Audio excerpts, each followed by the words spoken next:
भक्तपुरमा मनाइने बिस्का जात्रामा तानिने भैरवनाथको रथको अगाडि सारथीको रूपमा रहेका देवता बेतद्य हो।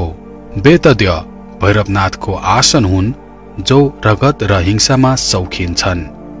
अशुभ शक्ति र अशुभ भाग्यबाट मानिसको रक्षा र कल्याणको लागि भगवान भैरवको चरणमा बेतद्यलाई सधैँ राख्ने गरिन्छ। भक्तपुरमा मनाउने बिस्का जात्रा हेर्न र भद्रकाली मातालाई खोज्न काशी विश्वनाथ मानिसको रूप धारण गरी नेपालमा आएका थिए।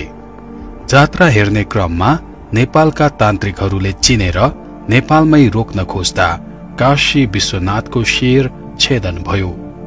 त्यही छेदन भएको शिरलाई आज हामी भैरवनाथ भन्दछौं।